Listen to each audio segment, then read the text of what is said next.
Alright guys, so today we're here to talk about the Soundcore Boom 2 Bluetooth speaker. Now this is the sequel to the Motion Boom, which retailed for $100. The Boom 2 comes in at $130, but it actually has double the power that the original Motion Boom had, because the Boom 2 has up to 80 watts of power. It actually has passive radiators that gives you that like subwoofer type feel. And I didn't really expect that in a speaker that I picked up and I thought was really lightweight. It was plastic. I didn't expect it to have the amount of power that it actually does, which we'll talk about. The plastic build does have a 3D metal grille up front. It is only a front firing speaker. There's no speakers that output to the back. As far as like inputs, it's very simple. There's only a USB-C input for charging. There is a USB-A port, but that allows you to kind of reverse charge a device. So if you want to plug your phone into this speaker, the speaker will charge your phone as long as you have battery life into the speaker. So that's actually a nice plus if you're going to be, out by the pool or at the beach somewhere where you're going to be using your speaker and you need that extra juice because, the battery on your phone might possibly be dying. Now this speaker does work with Soundcore's app, which I think is one of the best apps out there. This allows you to keep the speaker updated. There is a 9-band equalizer, so you can kind of like hone in the sound the way that you want to. And this also works with their Party 2.0 system where you can pair up to 100 speakers together. You could just link them so they're all playing everything at the same time. And I can tell you, if you have 2 of the Boom 2 speakers, you can easily have plenty of volume output and power output to be able to have enough sound for a large party kind of outside, which is impressive, again, for a speaker this size. Now, if you are going to use them by the pool or at the beach, it does come in rated at IPX7, so it's actually waterproof. And another cool feature about it is it's actually floatable. So if it does get knocked over into the pool, it's just going to float up top. It's going to be easy to grab real quick. I guess if you want to, you can have it kind of float and play music at the same time. And these passive radiators on the side are actually going to just kind of move water. It's kind of just nice that it can float. You don't have to worry about it sinking to the bottom of the pool. Now, as far as the actual battery life on the speaker, it does give you up to 24 hours of battery life. Now, this speaker does have LED lights on the side, which if you're going to have this feature turned on, that's going to pull your battery down some. If you're going to listen to it at loud volumes, that's also going to use more battery life. And the speaker has the bass up feature. Now this is actually how you get the speaker to 80 watts because by default it's only at 60 watts, but if you use the bass up feature it bumps it up to 80, and this is definitely going to use quite a bit of battery life. So if you turn the bass up feature off and you turn your lighting off and you listen to the speaker at about 50% volume, that's where you would get the 24 hours. But once you start using all the features you would actually use, you're going to lose quite a bit of battery life. So before we actually get into the sound, I want you guys to be able to hear some clips yourself. That way, while I'm talking about it, you can at least gauge what you're hearing. Obviously, it's not going to be a true representation because it's just a microphone trying to record what the speaker's doing. So there's going to be some things lost here. But again, this is just to give you an idea of what the sound is like overall.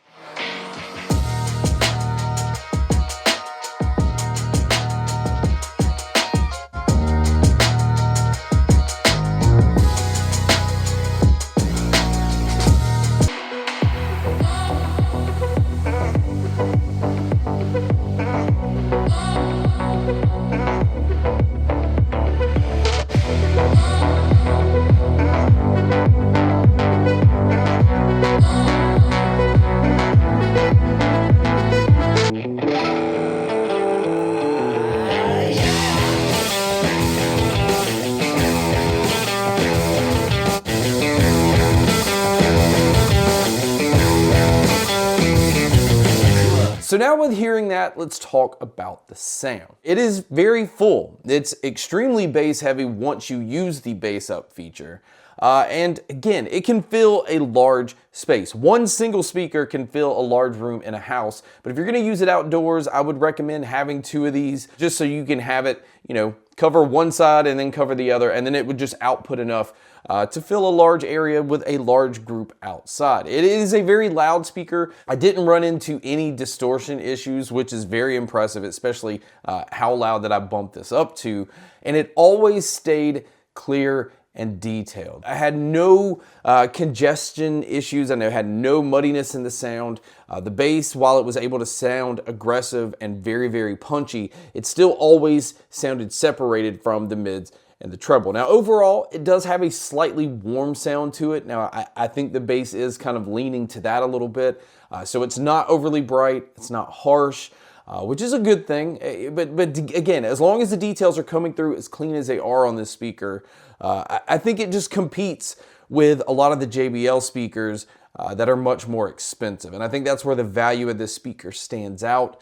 The build quality is not going to blow anybody away, but I think this is on purpose. I think it's nice to have a lightweight speaker, and it's easy to move around from place to place, or if you're going to have your kid moving around. Some of these other speakers out there can get quite heavy, and it's not really as easy to move around, and it doesn't feel as portable as the Boom 2 does. I think it's just a really well-rounded do-it-all type of speaker. I think where my concern is going to be the build quality because of that plastic build. I think if you drop it from some decent amount of distance, you might have to worry about it snapping or cracking, and that could just be me like overly worrying about it just because it's so lightweight. But it just doesn't feel as robust as a lot of the other JBL speakers that I would normally compare this one to. So that may be something you want to keep in mind. But other than that, when it comes to sound quality, when it comes to volume, when it comes to being able to withstand, being dropped into water, this speaker checks all the right boxes, and it's definitely loud enough. It's definitely bass heavy and punchy enough. I'm a bass head, and I was extremely pleased with the bass output on here, even in chaotic genres, even like switching from pop to hip hop over to metal. The double bass of the drums, you're able to feel every single little beat and it not like pull back your guitars or, start to muddy up the vocals or anything like that. I was extremely impressed, and that is without even going in and messing with the equalizer. I didn't feel like I needed to do that to get a very good sound out of here. I think it's just great on the default setting that it's in out of the box, and Soundcore is usually good about this anyway, but the fact that they give you all of the other options to play around with is just always a nice touch. And again, if you're going to use it indoors, the single speaker by itself is more than enough. I think you only need two if you start to go outdoors and you're trying to feel a larger space that way. But as far as value goes, they definitely knocked it out of the park coming in at $130. I could see this speaker around the holidays just going for $100 because Soundcore does that a lot of the times with their speakers around the holidays. But if you're looking for a speaker now and you're looking at JBLs in this same price range, you're going to get more output, you're going to get more power with the Soundcore Boom 2, so I feel like that's where the value is. But guys, that wraps up my video on the brand new Soundcore Boom 2 that's available as of today. I'll have links to everything in the description, but thank you so much for checking out this video. Thank you so much for checking out all the other videos. And as always, make sure to stay tuned for more.